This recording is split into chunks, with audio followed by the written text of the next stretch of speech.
నల్గొండ జిల్లా నార్కట్పల్లి మండల కేంద్రంలోని ఆర్టీసీ బస్ డిపోను పునరుద్ధరించే కార్యక్రమంలో భాగంగా ఈ రోజు 3 కొత్త బస్సులను ప్రారంభించిన నకరికల్ ఎమ్మెల్యే వేముల వీరేశం మీడియాతో ఎమ్మెల్యే మాట్లాడుతూ నిజాం కాలంలో మొట్టమొదటిగా ఏర్పడిన ఈ డిపో కొన్ని అనివార్య కారణాలతో ఇది దినదినం ఆదాయం తగ్గిపోయి లాస్లో ఉందన్న కారణం చేత మూసివేసే ప్రయత్నం చేస్తుండటంతో స్థానిక ఎమ్మెల్యేగా నేను జిల్లా మంత్రి కొమిటిరెడ్డి వెంకటరెడ్డి సహకారంతో రవాణా శాఖ మంత్రి పొన్నం ప్రభాకర్ ఆ హామీలో భాగంగానే ఈ రోజు 3 కొత్త బస్సులను డిపో నుండి ప్రారంభించుకోవడం జరిగిందని విడుదల వారీగా దీన్ని అభివృద్ధి చేస్తూ పూర్వవైభవం తేవడానికి కృషి చేస్తామన్నాడు.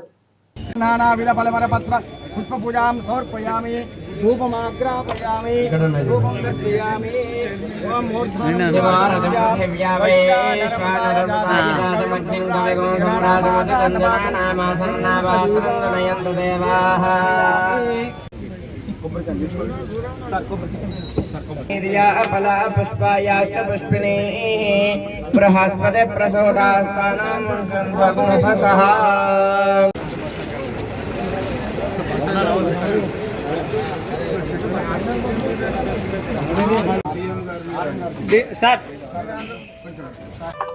ఈ డిపోలో బస్సుల సంఖ్య 18కి పెరగటం జరిగింది. ఈ సందర్భంగా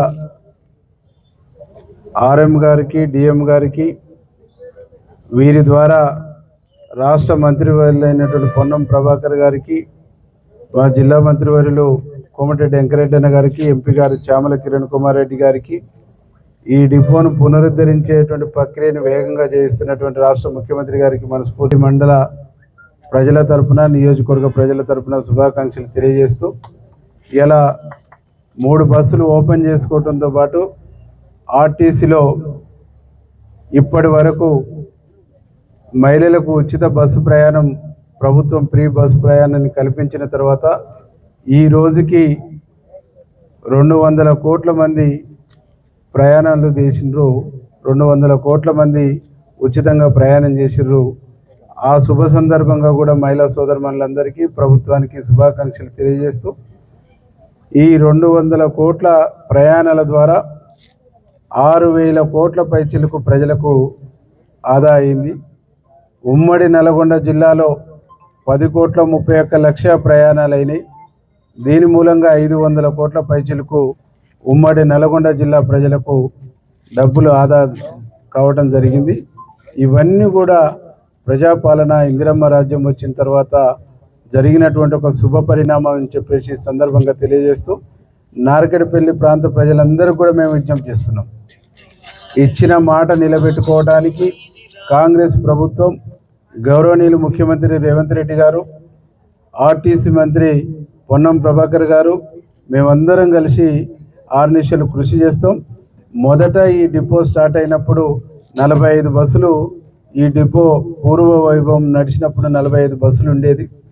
ఇది రద్దయ్యే నాటికి 25 బస్సులు మాత్రమే ఉన్నాయి. ఇప్పటికి మేము పునరుద్ధరణ కార్యక్రమం చేపట్టిన తర్వాత ఈ రోజుకి 18 బస్సుల వరకు సంఖ్య పెంచడం జరిగింది.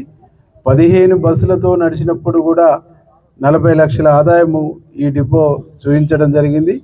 మేము ఈ ప్రాంత ప్రజలందరం కూడా ఆర్ఎం గారికి, డిఎం గారికి మేము చేసేటువంటి విన్నపం ఏంటంటే 100% ఈ డిపో సస్టైన్ అవుతూ పూర్వ వైభవం రావడానికి మేము అన్ని విధాలుగా సహకరిస్తాం. మీకు మా ప్రజలు కానీ, మా కాంగ్రెస్ పార్టీ కార్యకర్తలు కానీ, ప్రజాప్రతినిధులు కానీ, రాజకీయాలకు అతీతంగా అందరినీ కూడా ఈ డిపో అభివృద్ధి కోసం సహకరించడానికి మేము 100% ప్రయత్నం చేస్తాం.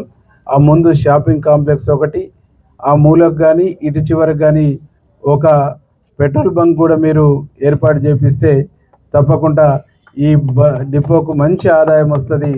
ఆ ఆదాయ వనరుల్ని పెంచడానికి మీరు ఏ ప్లానింగ్ తీసుకొచ్చినా ఆ ప్లానింగ్ తీసుకొని వెళ్ళి ప్రభుత్వం వైపు నుంచి నిధులు తెప్పించే బాధ్యత నాది అని హామీ ఇస్తూ, ఈ కార్యక్రమాన్ని ఎంతో గొప్పగా ఏర్పాటు చేసినటువంటి ఆర్ఎం గారికి, డిఎం గారికి, ఈ డిపో స్టాఫ్ అందరికీ పేరు పేరున నమస్కారాలు, శుభాకాంక్షలు తెలియజేస్తాం.